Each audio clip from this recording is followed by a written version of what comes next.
Comment vivre de sa passion? C'est un sujet qui me passionne parce qu'il y a tellement de personnes autour de moi qui se posent cette question et qui abandonnent leurs rêves, qui abandonnent leurs projets parce qu'elles se disent que ce n'est pas possible de faire de l'argent, donc qu'elles ne devraient pas continuer. La personne que j'interviewe cette semaine, c'est Aurélien Amaker. Aurélien Amaker, il aide les gens justement à monétiser leur passion, leur expertise, leur domaine de compétences. Et je trouve ça incroyable d'apprendre ce genre de compétences aux gens parce qu'il permet à beaucoup de personnes de suivre leurs rêves et de gagner leur vie, même si la vie on l'a déjà gagnée à la naissance, hein, mais de faire de l'argent grâce à des choses qu'elles aiment véritablement. Donc Aurélien Amaker, si tu ne le connais pas, il a fait beaucoup de choses. Il a monté plusieurs blogs qui ont amené pas mal de revenus passifs, plusieurs blogs sur ses passions, sur ses compétences, sur des sujets qui l'intéressaient. Il a aussi créé un logiciel, une solution qui s'appelle System.io, justement, qui aide les gens à monétiser leurs compétences en ligne, leur expertise. Enfin, vraiment, il court-circuite tout le système de la vente de formation avec System.io. On va en parler également. Et je trouvais vraiment que c'était quelqu'un d'intéressant à amener sur ce podcast qui est la percée parce que justement, il a sa propre définition de percée, il a créé ses propres règles, et il montre que beaucoup de choses sont possibles, qu'il est possible aussi de venir sur un milieu qui est plutôt déjà très compétitif.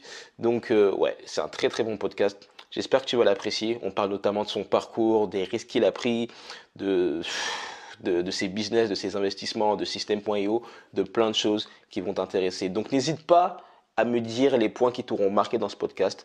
On communique, on partage, on parle dessus. Je te dis à tout à l'heure et bonne écoute. Yes, yes, yes, yes, yes. Bah déjà, moi, je sais que voilà, tu es quelqu'un qui est parti vivre en Australie, tu vois. Ouais. Tu es parti vivre en Australie, tu as vécu pas mal de temps là-bas.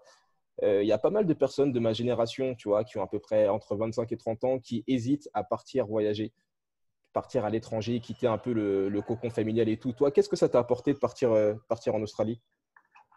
Bah, c'est déjà l'interview là? Ouais, ouais, ouais, ouais. Moi, c'est une conversation, dis jamais quand ça démarre.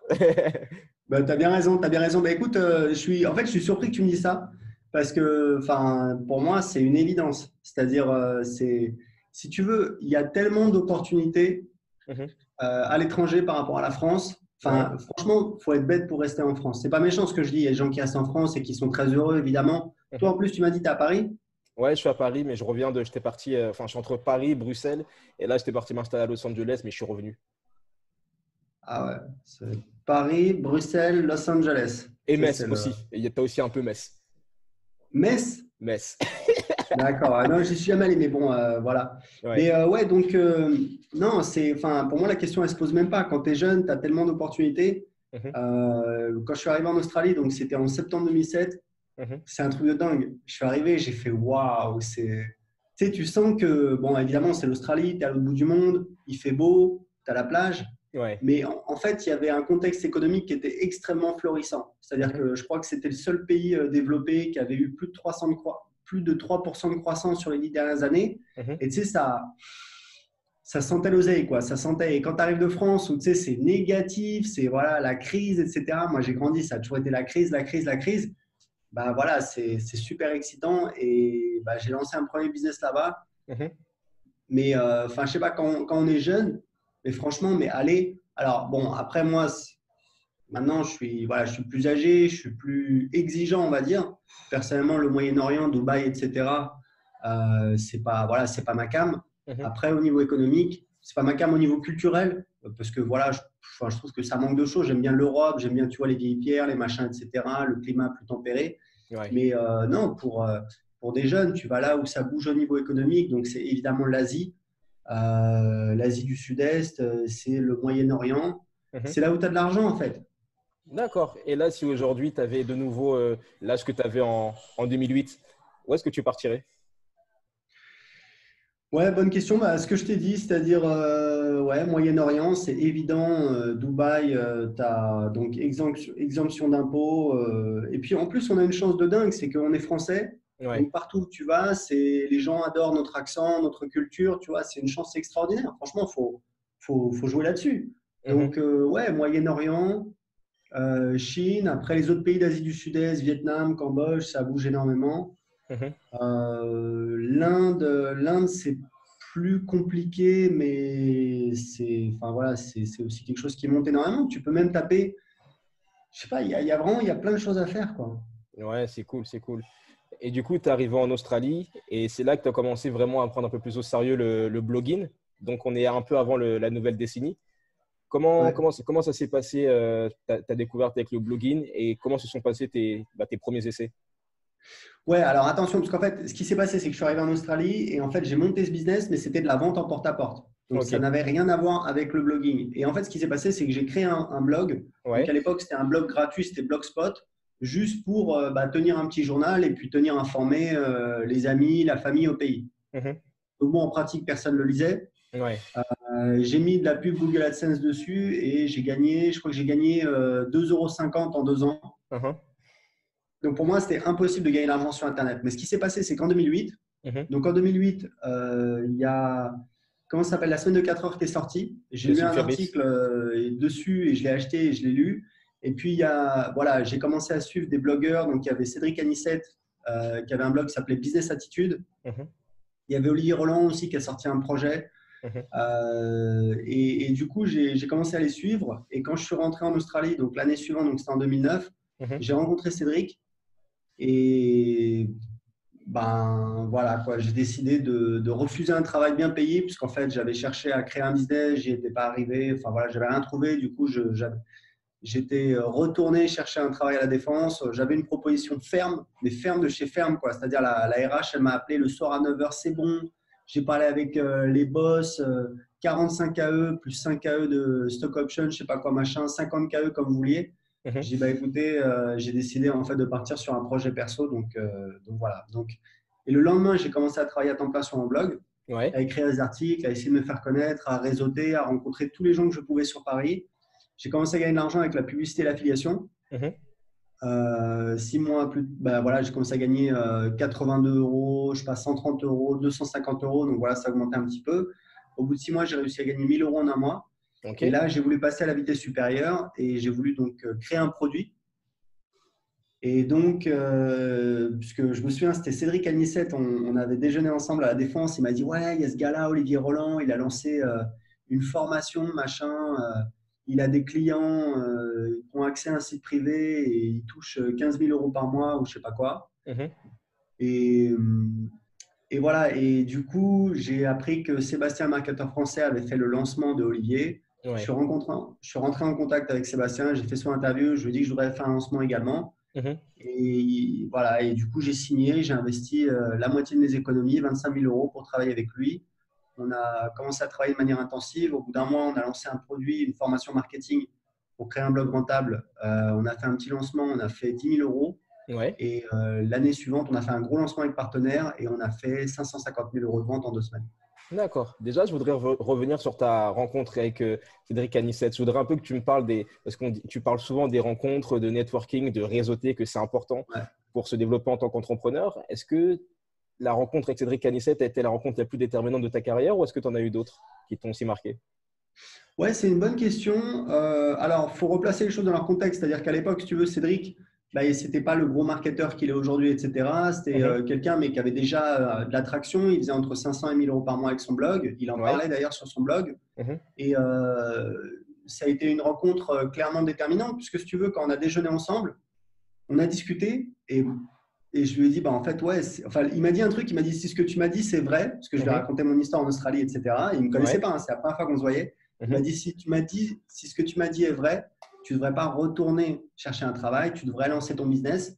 Et moi, voilà, c'était mon rêve, évidemment, de créer mon business. Mhm. Et même pour la petite histoire, j'y étais allé en moto, la fourrière avait embarqué ma moto et je suis rentré chez moi à Gennevilliers à pied. Mhm. Donc, je ne sais pas si tu vois la C'est Défense, loin. Gennevilliers, c'est 3 heures Ouais, c'est loin.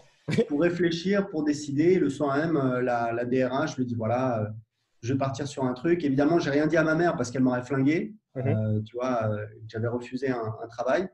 Donc, ouais, la rencontre avec Cédric, elle a été déterminante. J'ai aussi rencontré Michael Ferrari de Esprit Riche. Après, dans ma vie, j'ai fait plein de rencontres. J'ai eu plein de choses, plein de rencontres déterminantes, quoi. La rencontre avec Cédric, oui, a été déterminante. Mhm. Après, je pourrais pas dire si c'est la plus déterminante, tu vois. D'accord. Et il y a autre chose sur lequel je voudrais rebondir, sur le fait que tu aies mis une grosse partie de tes économies pour faire ton lancement avec Sébastien du marketeur français.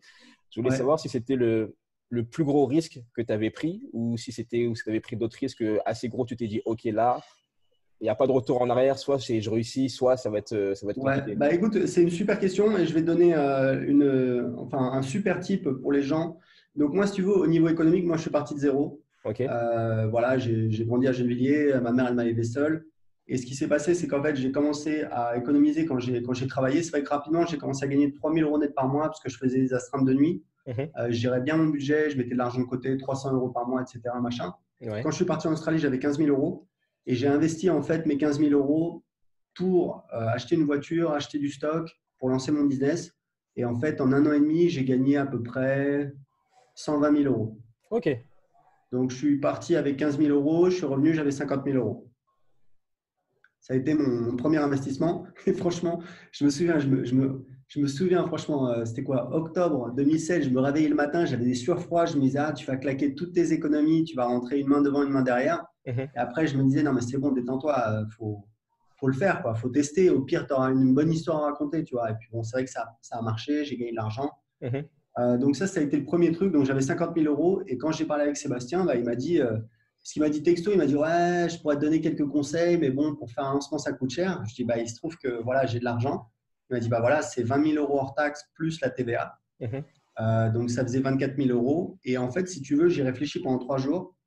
Et au bout de 3 jours, je me suis dit un truc. Je me suis dit, premièrement, Sébastien, je l'ai déjà rencontré. Ouais. Parce qu'en fait, on était sur les forums de séduction, etc.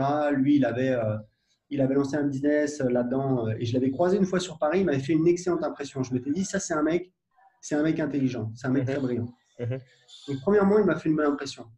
Deuxièmement, il a créé un business dans la séduction, un business sur Internet et il l'a monté à plus de 200 000 €. Donc, il l'a fait pour lui.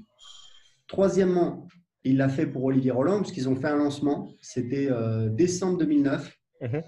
toute fin 2009, et ils ont fait 100 000 €. Donc, si tu veux, je me suis dit, voilà, qu'est-ce que C'est je peux pas lui demander de n'importe qui, plus? ouais. Ouais. Voilà. Et c'est comme ça que j'ai fait un chèque de 24 000 €. Ouais. Donc, franchement, quand tu fais un chèque, tu le mets dans l'enveloppe, Ouais. t'es pas bien. Ouais. Mais voilà, c'est la vie, c'est comme ça. Et puis derrière, ça a été une bonne opération, ça a été rentable. Je précise évidemment que quand je dis qu'on a fait 550 000 € de vente, tu as les remboursements, l'attrition, donc les gens qui payent en plusieurs fois qui arrêtent de payer, les frais, le consultant marketing, le vidéo guy. Bref, au final, il m'est resté à peu près 120 000 €. Ok. Et Voilà. est-ce que tu considères que ça a été ton meilleur investissement? Non, j'ai fait d'autres meilleurs investissements, mais ça a été un très bon investissement. Ok. Tu as fait quoi d'autre comme investissement qui est comme bon investissement selon toi? Alors, de très Celui bons investissements. dont tu es le plus fier, par exemple, aujourd'hui. Il y a parce j'ai fait l'immobilier, on a acheté plusieurs biens avec ma femme et on a acheté un appartement à Lisbonne, 150 000 € il y a Mhm. 4 ans Ok. et aujourd'hui qui vaut peut-être 450 000 €. Ok, ok, ok. Waouh. Voilà. Donc Ouais, ok. ça j'en parle dans mon livre. J'ai sorti un livre, enfin, j'ai sorti un livre. Je suis en train de, enfin voilà, je commence à publier un livre sur l'indépendance financière. Mhm. Donc je parle justement des opérations que j'ai faites, des taux de rentabilité que j'ai eus. Ouais. Et au niveau du business, j'ai investi à peu près 200 000 € pour créer System.io. Mhm. System.io, aujourd'hui, ça fait 50 000 € par mois. On a 1600 clients qui payent. Donc, donc, en gros, System.io, on pourrait résumer ça un peu à un ClickFunnels français en beaucoup moins cher. C'est la plateforme que tu as créée pour les gens qui veulent vendre des formations, vendre des produits, vendre des services en ligne. Pour les gens qui ne connaissent pas. Exactement, c'est ça. C'est un logiciel pour vendre facilement sur Internet. Donc, tu peux vendre des produits physiques, des formations, du coaching, des Mhm. services, des abonnements. Voilà, c'est vraiment puissant. C'est ce qu'on utilise nous-mêmes, hein. C'est ce que j'utilise dans mes business. Ouais. Et aujourd'hui, on fait donc 50 000 € par mois de revenus mensuels récurrents. Mhm. Et donc, c'est profitable. On n'a Ouais. pas d'investisseurs. Moi, mon business, avec les formations et le coaching, je fais à peu près 120 000 € par mois. Et donc, si tu veux, c'est bon, c'est difficile à évaluer, mais grosso modo, un business comme ça vaut au minimum 2 millions. Mhm.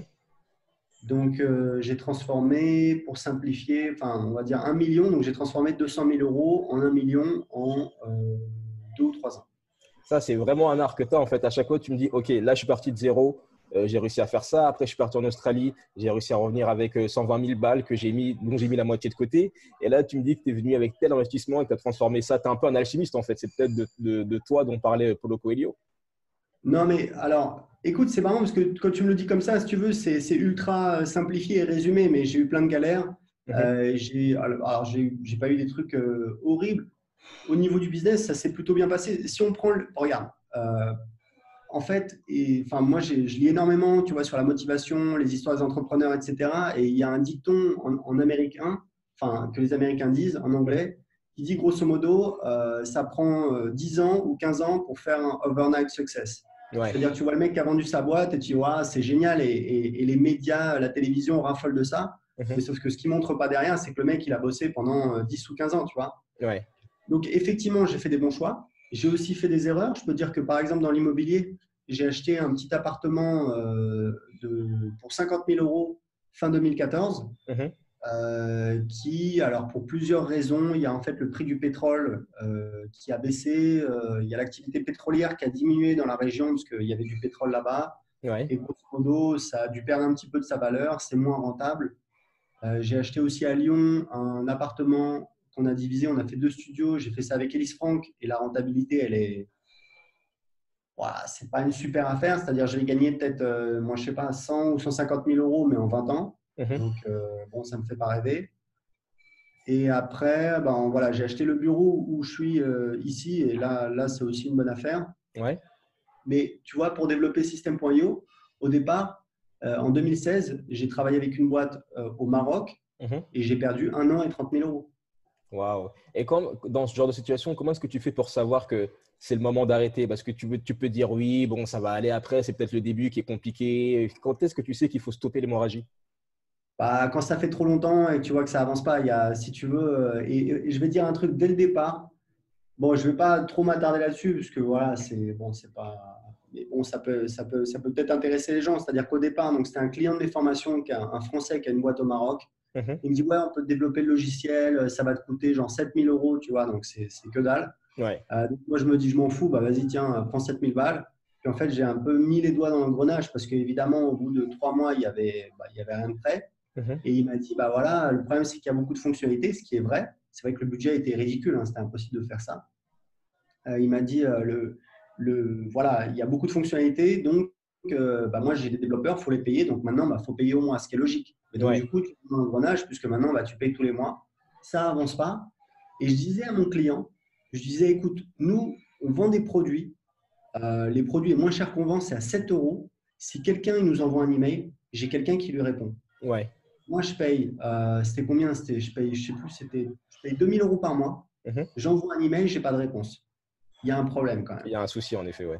Voilà. Ouais. Et donc, c'était la galère. Du coup, c'est pour ça qu'avec ma femme, on est allé les voir au Maroc. Je crois que c'était en avril 2016. Mhm. Donc, les mecs, des amateurs complets, c'est-à-dire qu'on était dans la salle de réunion. Et je leur ai dit, ouais, il y a un truc là, j'ai vu Scrum. Donc, Scrum, si tu veux, c'est la méthodologie de développement logiciel. C'est le standard depuis quasiment 20 ans. Mhm. D'accord? C'est ce qu'utilisent toutes les startups. Donc, tu Ouais. cherches Scrum, SCRUM. Tu as déjà entendu Mhm. parler? J'en ai déjà entendu parler, ouais. Voilà, bon, bah, c'est le truc. Voilà. Je leur dis, voilà, il y a ce truc-là, la Scrum. Mhm. On devrait peut-être l'utiliser. Les mecs, ils se regardent, ils disent, Ils savent pas c'est ce que c'est? quoi? Ouais. Voilà, ils ne savaient pas ce que c'était. Je veux dire, c'est flippant. Donc, Waouh. évidemment, ça avançait pas au niveau logiciel, etc. Et puis, du coup, en octobre, voilà. C'est-à-dire, si tu veux, c'est pour t'expliquer. Je me souviens, j'étais dans ma douche et je Mhm. me disais, voilà, donc je lui ai envoyé un email sur un truc très important il y a 2 semaines. Je n'ai pas eu de réponse. Donc, comment je peux lui envoyer un email ou le contacter pour avoir une réponse pour… Là, je me suis dit, non, mais attends, c'est Ouais, bon, là, c'est trop. Ouais. c'est du n'importe quoi, c'est des guignolos. Bon, Mhm. après, je te passe les détails. Le mec derrière, il m'a insulté. Enfin, voilà, Ouais. n'a pas été correct du tout. Bon, bref, moi, j'ai essayé Mhm. d'être correct. Je lui ai annoncé le truc genre le 10 octobre. Il m'a dit, bah ouais, j'ai mes gars, etc. Maintenant, comment je fais? Je lui ai dit, bah écoute, je te paye jusqu'à la fin du mois. Mhm. Donc, 2 000 euros quand même que je te donne cadeau, tu vois, pour que tu Ouais. payes tes gars, pour que tu les replaces. Mhm. Derrière, évidemment, il m'a dit que je n'étais pas correct, il m'a traché, etc. Donc, bon, c'est pas grave. Et à chaque fois, je veux dire un truc, à chaque fois que je repense à cette histoire, Mhm. à la fin, je dis, bah, c'est de ma faute. J'ai été con, j'aurais dû être plus vigilant, donc c'est de ma faute. C'est ça qui est important. Tu vois, La en développement responsabilité. personnel, c'est de prendre la responsabilité. Ouais. De ne pas faire la victime, ouais, machin, c'est la faute à un tel. Bah non, c'est ta faute, t'assumes. Ouais. Et voilà, c'est la vie, c'est comme ça. Bah, les échecs, ça fait partie de l'entrepreneuriat. Il ne faut pas croire que Clairement, clairement. Mais disons que si les 30 000 euros que tu as investis dans cette équipe au Maroc étaient le seul argent, les seules économies que tu avais et que du coup, tu avais perdu cet argent et que tu n'avais plus rien, tu retombais à zéro, comment est-ce que tu aurais fait pour te remettre sur tes pieds? Qu'est-ce que tu aurais fait? Quel choix? Parce que tu me parles beaucoup de choix. Quels seraient les premiers choix que tu aurais fait pour retomber sur tes pattes? Ah, c'est difficile à dire, on ne sait jamais, tu vois. C'est quoi les opportunités? C'est quoi? il y a... Déjà, je pense que si c'était le seul argent que j'avais, je pense que je ne l'aurais pas investi avec eux. J'aurais été plus vigilant. Il y a aussi le Ouais. fait que quand tu as plus d'argent, des fois, forcément, tu es moins vigilant, quoi. Mhm. Donc, comment j'aurais fait pour retomber sur mes pattes? J'aurais essayé de faire de l'argent et puis de mettre de côté, comme tout le monde, hein. Il n'y a pas de recette miracle, tu vois. Il y a une chose qui est assez intéressante dans ce que tu dis, qui est un peu contraire à ce que disent beaucoup d'Américains. Beaucoup d'Américains ils disent oui, faites juste de l'argent et après dépensez-le ou investissez directement, mettez pas de côté. Et toi, visiblement, tu as l'air d'avoir une logique où tu mets un peu plus des sous de côté. Est-ce que je me trompe? Attends, si tu veux, c'est connu qu'il y a des gens qui gagnent beaucoup d'argent, Mhm. mais qui dépensent énormément, voire Ouais, plus. Et ouais. du coup, ils sont en négatif et ils n'ont pas de patrimoine qui augmente. Donc, les gens qui disent ça, moi, je veux bien, mais c'est irresponsable. Mhm. Je veux dire, c'est vraiment une question de l'allocation des richesses, c'est extrêmement important. Il faut kiffer, il faut investir sur soi, mais il faut surtout économiser, investir son argent intelligemment pour avoir un meilleur rendement. Je vais te donner un exemple, c'est que nous, en 2015, quand on est arrivé au Portugal, donc Ouais. moi, mon défi, c'était de faire un investissement immobilier dans l'année qui suivait mon installation. Mhm. Donc, je ne parlais pas portugais, je ne connaissais pas le pays, tu Ouais, vois. ouais. Et moins de 6 mois après notre arrivée, on a donc signé cet appartement. Alors, on a eu un peu de chance, Mhm. d'accord. Mais si tu veux, la chance, ça se provoque, quoi. Plus tu travailles, plus tu as de la chance, comme par hasard. Ouais, D'accord. ouais. Donc, on a fait une affaire de dingue. Et ce que j'explique aux gens, c'est qu'en fait, nous, on est locataire de l'appartement où on habite Mhm. et on a acheté un appartement qu'on loue à d'autres personnes. Pourquoi? Parce que si tu veux, je vais la faire très courte. Nous, on paye notre appartement, notre logement, 1 400 euros par mois meublé. Ouais, D'accord? ouais. Si on voulait dire OK, pour pas balancer de l'argent par les fenêtres en payant un loyer si on achetait notre appartement, Mhm. il aurait fallu à cette époque dépenser à peu près 450 000 euros. Ouais. C'est le prix de l'appartement à cette époque, l'appartement où on habite. Mhm. Donc, nous, ce qu'on a fait, au lieu de dire, OK, on va dépenser 450 000 euros pour arrêter de dépenser 1 400 euros par mois, Mhm. on a dit, on va acheter ce bien pour 150 000 euros et il nous rapporte 2 000 euros par mois. Donc, on dépense moins et il nous rapporte plus que le coût du loyer. D'accord. Et ça, d'où ça vient? C'est en fait la rentabilité des biens. Mhm. C'est-à-dire que les biens les plus beaux, en général, ont une rentabilité plus faible. Mhm. Donc, nous, on a acheté dans un quartier en devenir, tu vois. Mhm. On a rénové. Et voilà, donc nous, on habite dans un quartier qu'on trouve plus joli, qu'on préfère. Un appartement qui vaut aujourd'hui 600 000 euros. Ouais. Et on a un bien qui nous rapporte de l'argent et qui nous paye notre loyer et qui même nous donne un petit peu de cash flow tous les mois. Il y a une chose qui est intéressante dans ce que tu as dit. Tu as dit que tu t'es donné un peu la mission, le dilemme en 6 mois d'avoir quelque chose au Le Portugal. défi, quoi. Le défi. J'ai remarqué que tu fonctionnais beaucoup au défi. Je sais que quand tu es revenu d'Australie, quand tu as commencé à faire du blog, vraiment du blogging plus sérieusement avec WordPress et tout, que tu t'es dit, OK, là, je me laisse 1 an pour vivre de mon blog. Est-ce que tu penses que se mettre des défis, ce genre de dilemme, ça a changé, à quel point ça peut changer une vie? Ouais, ça c'est sûr. C'est sûr parce que, bon alors là c'est un petit peu différent parce que si tu veux, quand j'ai lancé mon business sur Internet, franchement j'étais déterminé. C'est-à-dire, tu vois là quand je suis arrivé au Portugal, bon c'était un kiff, c'était un défi de faire un investissement immobilier, mais je ne l'aurais pas fait, voilà, ça n'aurait pas changé ma vie. Ouais. Franchement, quand j'ai lancé mon business sur Internet, il fallait que ça marche. OK. J'étais prêt à tout, voilà. Et ouais, je fonctionne pas mal par défi, effectivement. Là, mon défi, c'est un peu fitness. Tu OK. vois, je vais à la salle 3 à 5 fois par semaine. Je compte mes calories, mes macros, etc. Je veux atteindre un poids, je veux machin, etc. Mhm. Ouais, je suis peut-être un peu un geek de ça, mais je trouve que c'est motivant. Il faut le prendre comme un jeu et c'est difficile. Mais c'est vrai que plus c'est difficile, plus quand les résultats ils arrivent, c'est un kiff de dingue. C'est un kiff, hein. C'est un kiff. Ouais. Et l'un des premiers blogs que tu as lancé, c'était sur la séduction, c'est ça? Non, moi, je n'ai pas été dans la séduction. Tu as eu de l'anglais.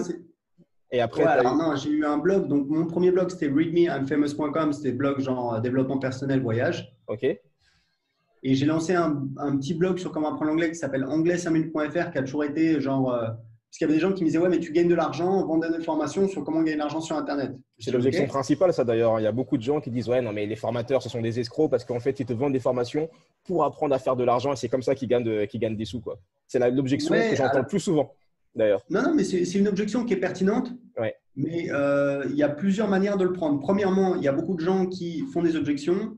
Si tu leur expliques, ils vont te faire une autre objection. Tu leur expliques, ils vont te faire une autre objection. C'est-à-dire, il y a des gens, moi je le sais parce que ça fait des années, de temps en temps, sur une vidéo, il y a un mec machin. Tu te dis, mais de toute façon, ce gars-là, ça ne sert à rien de parler avec lui.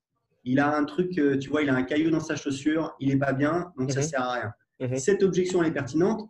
Maintenant, il y a plusieurs choses qu'on peut dire. Premièrement, moi, je l'ai fait parce que j'ai créé un business sur comment apprendre l'anglais qui était vraiment un side business. C'est-à-dire que ça me prenait, à part quand je créais un nouveau produit ou voilà, j'écrivais une page de vente, ça tournait en automatique et je l'ai monté à plus de 3 000 € par mois en 2015. Donc, ça, je l'ai fait. Après, ce qu'il faut voir, c'est que quelqu'un qui a un business sur comment gagner de l'argent sur Internet, c'est son business principal. Donc, je veux dire, moi, c'est ce qui m'est arrivé, c'est-à-dire ça n'a pas trop d'intérêt, ça n'a pas trop de sens d'avoir ce petit business-là où tu vas passer du temps. Et si tu fais plus 50%, ça n'a rien à voir avec si tu fais plus 50% pour ton business principal. Donc, tu vois, il y a un moment où de toute façon, les gens qui vendent des formations sur comment gagner de l'argent sur Internet, ils sont spécialisés là-dedans et du coup, c'est normal qu'ils fassent que ça parce qu'en fait, économiquement, c'est plus logique. Et puis, les gens qui font la critique, qui disent ça, attendez les gars, si c'est si facile que ça, allez-y. Ouais. Voilà. Moi, j'ai toujours vendu des résultats que j'ai obtenus. J'ai gagné 1 000 € par mois avec mon blog de développement personnel. Je fais une formation sur comment gagner 1 000 € avec la publicité et l'affiliation. Voilà, j'ai toujours vendu que les résultats que j'ai obtenus, libres ou non aux gens de les acheter. Si tu veux, pour moi, je suis un marketeur. Mon métier, c'est de vendre. D'accord? Et pour moi, l'éthique, c'est super important. Sérieux, les gens qui critiquent, qui machin, etc. Mais attends, mais mec, mais t'es qui? T'as aidé qui? T'as fait quoi dans ta vie? Tu marches dans la rue, tu distribues des billets de 500 € à tout le monde. On t'a pas vu, tu vois? Moi, je sais tout ce que je fais, je sais tous les gens que j'aide. L'éthique, pour moi, c'est hyper important. Et j'explique toujours, pour moi, une différence qui est fondamentale. C'est quoi l'éthique? L'éthique, c'est comme en séduction. Tu vas à un rendez-vous avec une belle nana. Tu te fais beau, tu te mets du parfum, tu te présentes sous ton meilleur jour. Mais si tu tires des palettes à Carrefour, tu ne dis pas que tu es pilote d'avion. Et le marketing, c'est pareil. Je veux te vendre mon produit, je vais t'expliquer par A plus B qu'il est magnifique. Et je ne vais pas te dire que je ne vais pas inventer des choses. Donc, pour moi, l'éthique, elle est là, c'est clair et net. Voilà. Ok. Et du coup, toi, parce que tu vends beaucoup de formations sur le blogging, etc. Tu as dit que ce qui a fait la différence pour toi lorsque tu t'es lancé le défi de vivre de ton blog en un an, c'est que tu as commencé à mettre en place des techniques, des stratégies, etc. Selon toi, si tu devais retenir qu'une seule technique qui a vraiment fait la différence, qui a fait effet de levier, ce serait laquelle que tu pourrais partager? Ouais, alors quand tu dis les formations blogging, aujourd'hui, ça couvre beaucoup plus de choses. Copywriting, YouTube. Pour moi, alors voilà, le truc le plus puissant, j'ai une formation qui s'appelle l'arme absolue. Ok. C'est assez marrant, franchement. Quelle est l'arme absolue?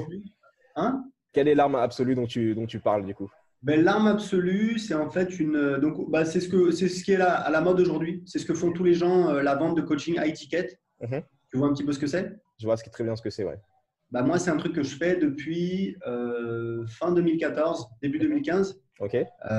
Puisque j'ai lu un livre qui m'a beaucoup influencé, c'est The Prosperous Coach. Donc, juste pour les gens qui ne connaissent pas le high ticket, en gros, ce sont des coachings à haut prix. Ce n'est pas des coachings à 60 €. C'est souvent des plus gros montants qui ne sont peut-être pas vendus à la planète entière, mais qui sont vendus à des gens qui sont vraiment ciblés, c'est ça?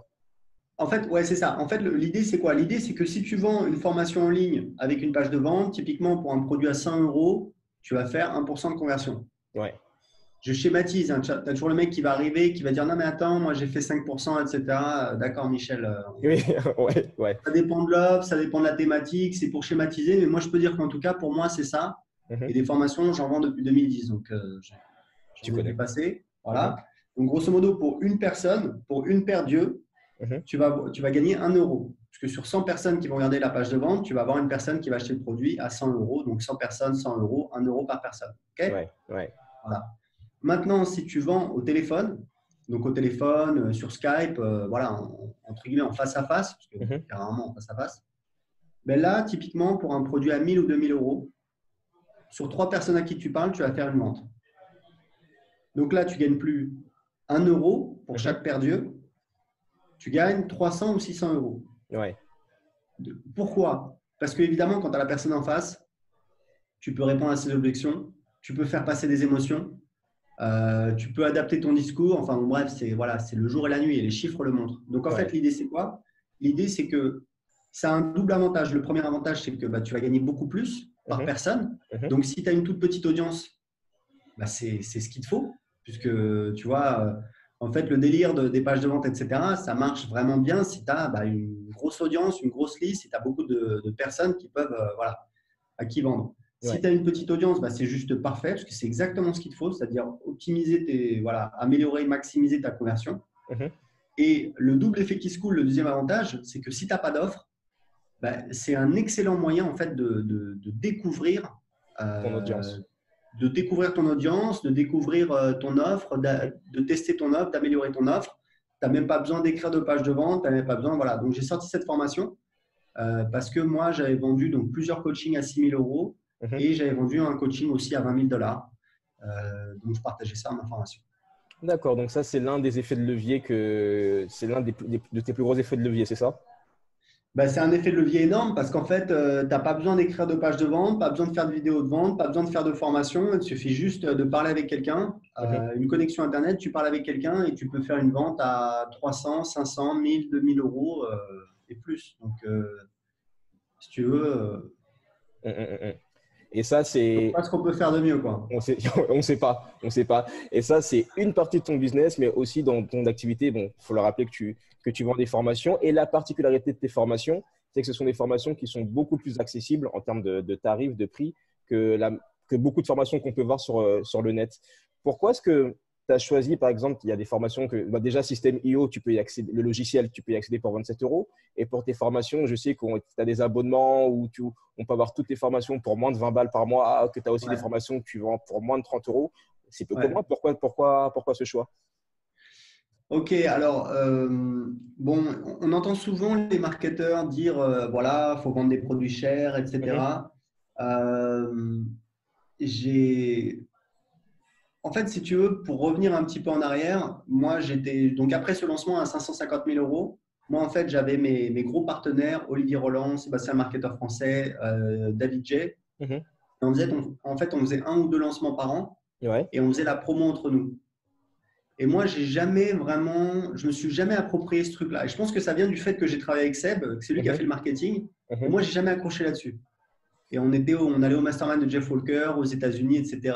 Et j'ai jamais accroché. Je me suis jamais senti, voilà, parce que c'était un business, tu vois, où bah, tu fais un lancement, donc tu fais un pic de vente énorme. Mhm. Euh, et puis après, bah, y a plus grand-chose. Et moi, ça ne me plaisait pas, quoi. Je me disais, mais est-ce que j'ai un business ou est-ce que j'ai fait un braquage il y a 3 mois, Ouais, tu ouais, vois? Moi, je veux un ouais, business, je veux de ouais, l'argent qui tombe tous les jours. ouais. Et en fait, ça a été une décision déterminante dans ma vie. C'est-à-dire que, alors, je ne vais pas faire voilà, c'est pour une raison pratique, c'est qu'en fait, ça marchait moins bien mes lancements. Mhm. Donc, pour plusieurs raisons, voilà, je ne vais pas détailler, mais grosso modo, ça marchait moins bien. Et fin 2014, j'ai dit, c'est bon, j'arrête. Je pars tout seul dans mon coin et je vais trouver mon système à moi. Ok. Donc ça c'est voilà. Donc j'avais juste ma liste, mon audience, ma chaîne YouTube, mes blogs, etc. Et si tu veux, le truc c'est que en fait j'avais l'impression d'être prisonnier d'un système parce que mes partenaires ils disaient qu'il faut vendre des produits chers, faut faire des lancements, etc. Moi je me disais ok, je veux bien te Mhm. croire, mais je l'ai pas testé, tu vois. Ouais. Donc je suis reparti de zéro. J'ai développé mon propre système. Je suis parti dans une direction voilà qui a été développée du logiciel, qui est une direction que voilà que pas beaucoup de personnes prennent. Mhm. Et aujourd'hui je peux dire que bah, je suis très heureux de mon choix parce que j'ai un business qui fait à peu près 120 000 euros par mois. Mhm. Donc, c'est beaucoup du récurrent. Donc, c'est tous les mois. Tu vois, ça fluctue un peu. On fait entre 95 et 150 000 euros par mois. Tu vois, donc, mais ça reste quand même dans une fourchette. Mhm. J'ai une équipe, j'ai 10 personnes qui travaillent pour moi. Je peux partir. Voilà. Donc, je ne dépends plus de quelques partenaires. Ouais. J'ai une armée d'affiliés. Mhm. Donc, je ne dépends plus d'un partenaire ou deux ou trois. Mhm. Et tout ça pour te dire que je suis arrivé à là où j'en suis actuellement parce que j'ai fait des tests. Et c'est le système que j'ai trouvé. Et si tu veux parler de l'histoire du prix, je peux en parler pendant des heures parce que c'est quelque chose qui me passionne. Et je pense que les marketeurs se trompent. Et je vais dire un truc justement, quand je faisais les lancements, Ouais. les partenaires ils me disaient il faut vendre des produits chers. Et dans ma tête, je me disais je veux bien te croire, mais je connais très bien ton business. Tu n'as jamais vendu de produits pas chers. Donc en Mhm. fait, tu Tu vois, sais pas, pourquoi tu c'est dis ça? ça? Ouais. Hein? Dans le sens où tu sais pas, tu n'as testé qu'une seule partie, c'est ça? Bah, qu'est-ce qui te permet de dire ça, quoi? Tu l'as pas Ouais. testé, t'as Ouais. pas, voilà. Donc moi j'ai testé beaucoup de choses. J'ai testé vendre des produits chers, j'ai testé vendre des produits pas chers, j'ai testé vendre des abonnements. On continue de tester, on est toujours en train de tester. Mhm. Mais je pense qu'il y a une énorme erreur de la part des marketeurs, c'est ce délire de dire voilà, faut vendre des produits chers parce que la valeur perçue, etc. Je lisais la newsletter d'un marketeur qui disait voilà, Ryanair, tout le monde déteste cette compagnie aérienne. Mhm. Je ne sais pas si les gens aiment Ryanair. Personnellement, je n'aime pas spécialement Ryanair, mais je peux dire que quand je voyage, c'est tout le temps Ryanair ou EasyJet, en tout Mhm. cas en Europe. Ouais. Et faut regarder un petit peu les chiffres. Ryanair et EasyJet, c'est des boîtes qui font 10% de marge. C'est des boîtes qui sont extrêmement rentables et c'est des Mhm. succès extraordinaires. Donc, il y a autre chose qui est possible. En fait, on n'est pas obligé forcément de vendre des produits chers. Il y a d'autres systèmes, il y a d'autres moyens à tester. Et t'en Bah, es en tout la cas, moi, je preuve. pense qu'il faut tester. En tout cas, moi, j'ai testé et Ouais. plus je baisse le tarif d'un produit, Mhm. plus je fais de ventes. Bon, alors ça, c'est l'élasticité du prix, c'est logique, mais en général, plus je gagne Mhm. par personne sur ma liste ou voilà, plus je gagne au D'accord. total, quoi. Donc, c'est bien parce qu'en fait, tu testes à chaque fois constamment et tu es toujours dans une logique d'amélioration en fait et de voir ce qui fonctionne et de calibrer en Et fonction. je pense qu'il faut, alors c'est bien de suivre des marketeurs, des machins, etc. C'est intéressant de prendre des conseils à droite à gauche, de s'inspirer, de regarder. Mhm. Mais vraiment, in fine, ce qu'il faut, c'est regarder ce qui marche sur soi, c'est tester, c'est expérimenter. Et moi, aujourd'hui, je trouve que j'ai un business qui est vraiment très différent de beaucoup de business. Mhm. Et en tout cas, moi, je suis très satisfait de mon business, quoi. C'est-à-dire que les résultats auxquels je suis parvenu, on a beaucoup de récurrents, on développe de la technologie, où on a une équipe. Tu vois, Mhm. j'ai 10 personnes qui travaillent pour moi, elles sont toutes à distance. Il y a des gens qui ont vraiment des responsabilités. J'ai un commercial, j'ai un coach. Je pense que pour moi, c'est des boîtes, c'est pas mal, quoi. Après, il y a encore du boulot, mais je pense qu'il faut faire attention. Je ne sais pas si ça vient de. Tu as dû lire Cialdini. Robert Cialdini, Influence et Manipulation? Tu as dû le lire. Ouais, je l'ai lu. Ouais. Voilà, bon, bah voilà, bah, c'est un super bouquin, moi, voilà, qui a changé ma vie, etc. Mais Mhm. je pense qu'il y a une erreur dans ce livre, c'est qu'en fait, il donne l'histoire de la vendeuse de bijoux qui, par inadvertance, elle double les prix de ses bijoux. Mhm. Elle revient, elle part, elle revient, elle s'aperçoit qu'elle a vendu genre un bijou ou deux bijoux. D'accord? Plus cher que ce qui était prévu. Tu te souviens de cette Je me anecdote? rappelle cette histoire, ouais. Voilà, et la conclusion, c'est, bah voilà, puisque la valeur perçue a augmenté, les gens ne l'achetaient pas avant et maintenant l'achètent. Non, mais attendez, je vous arrête tout de suite. Premièrement, parce que si tu veux, quand tu es entrepreneur, ce qui est important, c'est d'être capable de, de, de, de faire une bonne analyse de la situation, de la Mhm. réalité. Mhm. Déjà, il y a beaucoup de personnes qui n'en sont pas capables. Tu sais, genre le mec qui débarque sur ta vidéo qui dit ouais, c'est du mytho. Tu sais, interviews une cliente. Ouais. Tu as envie de dire, mais mec, moi, je suis pas Spielberg, quoi. Je suis pas metteur en scène. D'accord? Tu vois, ça se Mhm. voit que c'est vrai, en fait. Donc, ça veut Mhm. dire que tu as quand même un problème. Donc, il y Ouais. a beaucoup de gens déjà qui sont pas capables d'apprécier la réalité de la situation. Mhm. Donc ça, c'est quand même un problème quand tu es entrepreneur, parce que tu dois te baser sur la réalité pour prendre des décisions. Et après, le deuxième niveau de sélection, c'est qu'il y a beaucoup de gens qui ne sont pas capables de prendre les bonnes décisions, de faire la bonne analyse. Donc si en plus derrière, il faut en tirer des conclusions, définir un plan d'action et s'y tenir, tu te rends Mhm. compte pourquoi il y a énormément d'échecs, parce que c'est quand même, c'est pas facile, quoi. Voilà. Ce que je veux dire par là, c'est que quand tu vois cette expérience, il s'agit d'une vente. Donc, tu ne peux pas en tirer une règle, en tirer un enseignement sur une vente au niveau statistique, ça n'a aucune valeur. Ouais, D'accord? ouais, ouais. Voilà. Et tu te doutes que si c'était aussi simple de doubler ses prix pour gagner plus d'argent, Tout le ce monde le serait le ferait. site web. Ouais. Voilà, un bonbon, ça vaudrait 3 milliards et on serait tous milliardaires. Et tu sais que ça ne marche pas comme ça. Donc, Ouais, ouais, ouais. voilà, faut revenir un petit peu sur terre. Donc, je pense qu'il y a beaucoup de marketeurs qui sont tombés dans cette erreur. Uh-huh. Après, voilà, peut-être que moi j'ai tort. En tout cas, moi je trouve que en baissant les prix, j'ai plus de clients, Mhm. j'aide plus de personnes, je donne accès, parce qu'il y a aussi cette dimension-là, c'est quand même important. Tu vois, moi j'ai des gens qui me disent, bah voilà, bah merci Aurélien, franchement c'est génial, moins de 20 euros par mois, on a accès à toutes tes formations, c'est un truc de dingue. Mhm. Bah, ça fait plaisir, parce que Ouais, évidemment, on veut gagner de l'argent, mais si en plus on peut aider les gens, bah, c'est vraiment cool. ouais. Donc voilà, c'est ça. Je sais qu'il y a quelques années, tu disais que tu estimais que tu n'apportais pas assez de valeur au monde. Tu comparais un peu avec Olivier Roland, avec d'autres marketeurs, enfin avec d'autres personnes qui sont dans le business. Est-ce Ouais. qu'aujourd'hui, tu considères que tu apportes la valeur que tu voudrais apporter? Et ben voilà, on y est, exactement, c'est ça. C'est ce que tu as dit, c'est exactement ça. C'est-à-dire que bah, j'étais en fait un mec qui vendait des formations en plus, Mhm. qui avait une valeur ajoutée, mais pour moi, c'était pas suffisant. Donc bah, aujourd'hui, bah, je suis parti tout seul, j'ai monté mon propre système, j'ai montré qu'une autre voie était possible. Mhm. Et aujourd'hui, ouais, franchement, et c'est pour ça que ça paye. Tu vois, System.io, on est passé de 0 à 1500 clients en un an. Ouais. C'est vraiment, enfin même moi je suis beaucoup les startups aux États-Unis, etc. Je peux dire que c'est vraiment significatif. Mhm. Voilà. On a déjà des clients aux États-Unis, enfin pas beaucoup, on en a une douzaine, mais ça fait plaisir, tu vois. Ouais. Ouais. Donc ouais, aujourd'hui je suis très content. Et un livre qui m'a beaucoup influencé, Mhm. euh, c'est Simplify alors je sais pas si on dit Koch ou Coq, parce que Koch c'est pas joli, mais Coq ça veut dire Autre quelque chose en chose? anglais. Donc Ouais. c'est Koch, Richard Koch, qui est un mec qui était consultant, qui a fait une très belle carrière dans le business. Il est multimillionnaire, il a investi dans Betfair et en fait, il a publié plusieurs livres. Mhm. Celui qui est très connu, c'est sur The 20-80 Rule of Business ou je sais pas quoi, que je suis en train de lire en ce moment, je me régale. Ok. Mais ce livre-là, il s'appelle Simplify. Donc, je l'ai lu en 2016 et il m'a énormément influencé. En fait, ce livre, il explique qu'ils ont analysé des dizaines d'entreprises, Mhm. notamment au XXe siècle, et ils ont déterminé qu'en fait, les boîtes qui avaient le plus de succès, elles simplifiaient leurs propositions, elles simplifiaient leur offre de deux manières différentes. Ok. Soit en offrant un produit bien meilleur à un tarif premium, c'est Apple, Mhm. soit en proposant un bon produit, pas le meilleur produit, mais un bon produit, 10 fois plus cher que les concurrents. Ce qui est le cas de Donc, c'est System.io. Ford, c'est Ford, McDonald's et System.io, exactement.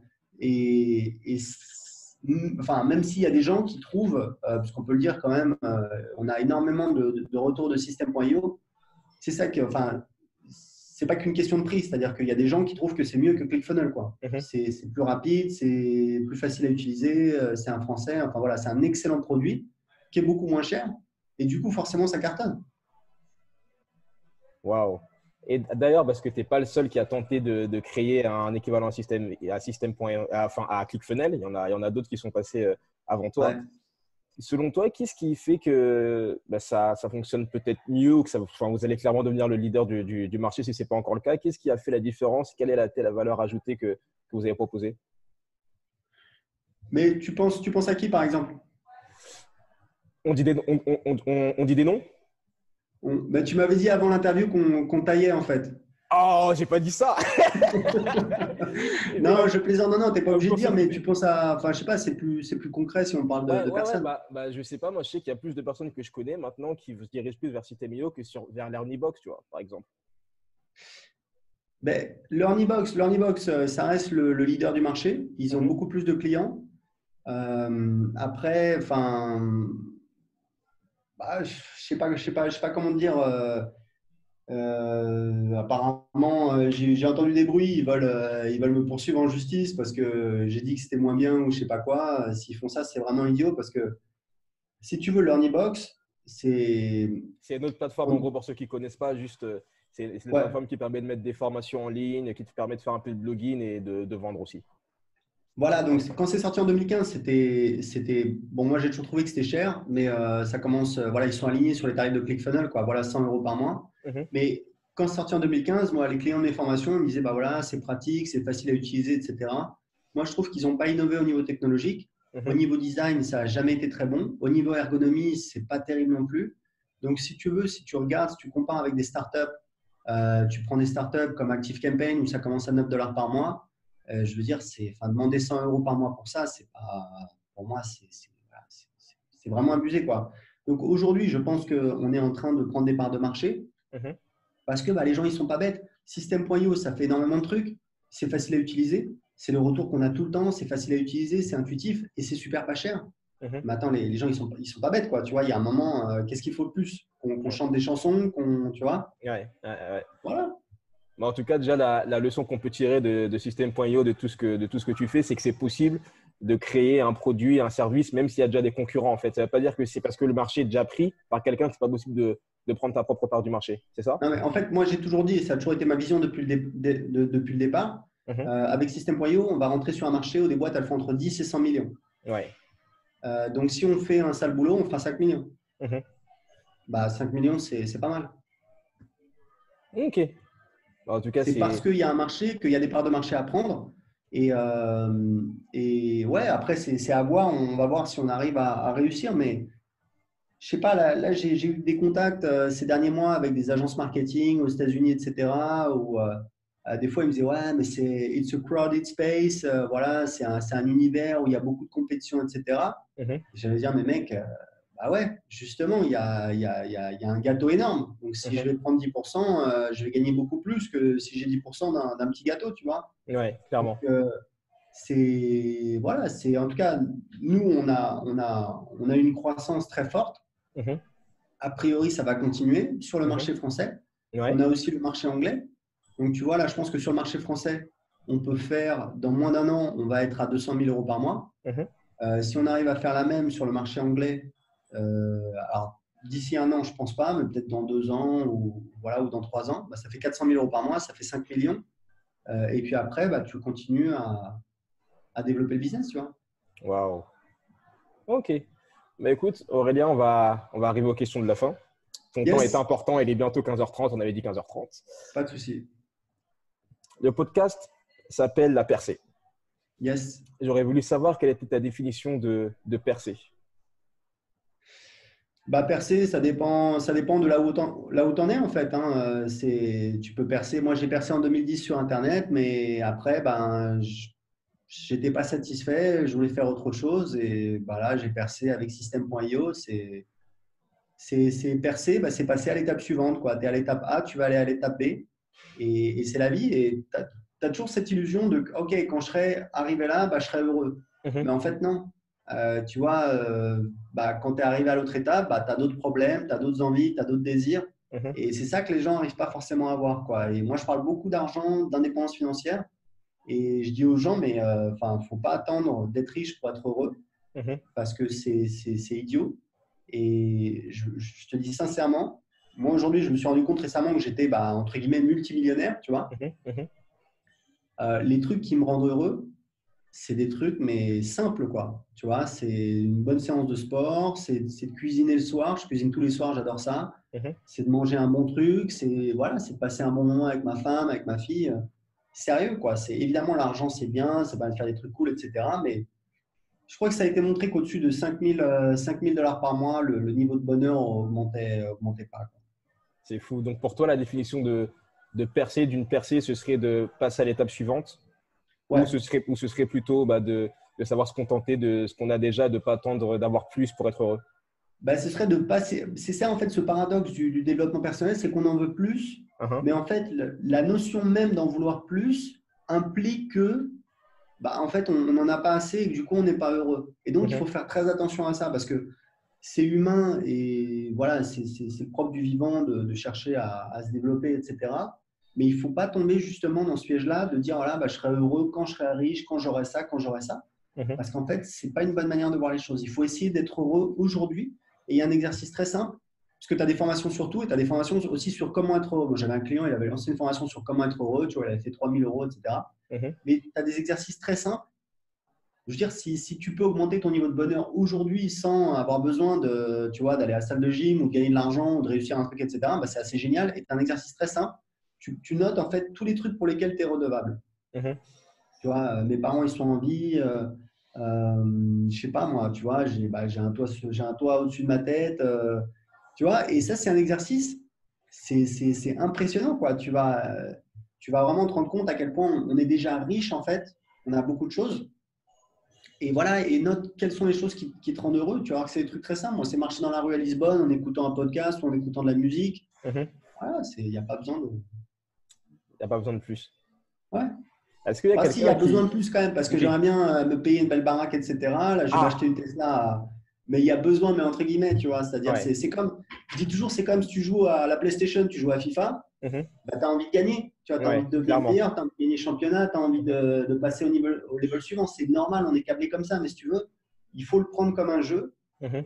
Et évidemment, au départ, quand on est en mode survie, il faut créer un business, etc. Bah, Mhm. on fait tout ce qu'on peut et c'est difficile. Mais en tout cas, je peux vous dire que voilà, quand on a un business qui tourne, etc., c'est un kiff, c'est comme un jeu, mais il faut le prendre comme un jeu et pas conditionner son bonheur à l'atteinte justement de l'objectif A ou B Mhm. ou C. Voilà. Est-ce qu'il y a quelqu'un qui t'inspire, qui représente parfaitement ta définition de la perso ou pas? Quelqu'un de vivant ou de plus là? Ouais, bah, moi alors je lis beaucoup de livres sur le business, de biographie, etc. Des gens qui m'inspirent. Bah, Schwarzenegger, sa biographie, tu l'as lu? Je ne l'ai pas lu, j'ai lu un extrait seulement. Ouais, Je devrais c'est la un lire? kiff, quoi. Le mec, tu sais, parce que dans les années 80, c'était genre, ma mère, elle me disait, ah ouais, lui, c'est Monsieur Muscle, il n'a pas de cerveau, etc. En fait, tu lis sa biographie, tu dis, non, mais en fait, le mec est super intelligent, super bon Ouais. et c'est hyper inspirant. Après, vraiment, d'entrepreneur, je sais que moi, je suis beaucoup Jeff Bezos. Mhm. Amazon. Je trouve que quand tu suis son parcours, tout ce qu'il a fait, il y a le livre là, je crois que c'est Amazon dit Everything Store. Enfin, il y a un livre principal sur l'aventure d'Amazon, il est en français aussi, OK. qui est vraiment, c'est impressionnant. Et c'est quelqu'un qui aime ce qu'il fait, tu vois. Jeff Bezos, je pense qu'il s'en fout d'avoir de l'argent si, hein, parce que tant qu'à faire. Mais si tu veux Ouais. d'être le mec le plus riche du monde, il s'en fout, quoi. Mhm. Lui, il kiffe son boulot. Et je trouve ça vraiment intéressant ce qu'il fait. D'accord. Bah, en tout cas, pour finir ce podcast, Aurélien, je voudrais vraiment te féliciter déjà pour ta prise de risque, pour ton audace, en fait, pour l'audace d'être parti à l'étranger, pour l'audace d'avoir eu une proposition de taf et de l'accepter, de la refuser plutôt, parce que tu savais qu'il y avait quelque chose de plus grand qui t'attendait, que tu pouvais obtenir. Pour l'audace aussi de venir sur un marché qui est concurrentiel, comme tu disais, qui est crowd, comme ils disent aux États-Unis, et bah, de trouver ta place, de créer ta propre voie et de montrer qu'il y a d'autres voies qui sont possibles. Et aussi, je voudrais te féliciter pour ta générosité de rendre plus de choses, plus d'informations accessibles à qui veut s'en servir et d'être vraiment présent aussi pour ta communauté et pour tes clients parce que ce n'est pas forcément quelque chose qui est monnaie courante. Bah, écoute, merci à toi pour l'invitation. C'était vraiment très cool de faire cette interview avec toi. Et vraiment, pour le mot de la fin, bah, c'est ça, c'est prendre des risques, avoir de l'audace. Ça paye, des risques calculés. Mhm. Mais vraiment, j'espère que ça va inspirer les gens à agir, à prendre des risques parce que je pense qu'on est trop frileux dans notre société. Ouais, tu trouves? Euh, Ouais, je pense qu'il faut pas non plus, tu vois, s'endetter, risquer tout son argent, risquer l'argent de sa famille, etc. Ça, c'est aller trop loin, c'est du n'importe quoi. Mais voilà, peut-être qu'on n'est pas obligé d'aller chercher un boulot tout de suite. On peut peut-être créer son business. On pourra toujours retourner chercher du travail plus tard. Cette expérience de business, elle va te servir, même si tu dois retourner chercher du travail. Je veux dire, faut le prendre comme un défi. Et franchement, ce qui est important de comprendre, c'est qu'on demande toujours les entrepreneurs qui réussissent, qui machin, etc. Notre travail d'entrepreneur, c'est d'essayer. Et il Mhm. y a un truc qu'il faut vraiment comprendre, moi, c'est ce que j'ai compris, c'est la règle du 20-80. Sur 10 trucs que tu fais, il y en a 2 qui vont foirer, il y en a 6 qui vont donner un résultat moyen, et il y Mhm. en a 2 qui vont cartonner. Donc, notre travail, c'est d'avancer le plus vite possible pour trouver ce qui fonctionne. Et quand tu trouves ce qui fonctionne, bah là, tu mets les gaz. Ok. Bah, merci beaucoup, Aurélien. Merci à toi, à la prochaine. À la prochaine. N'abandonne pas.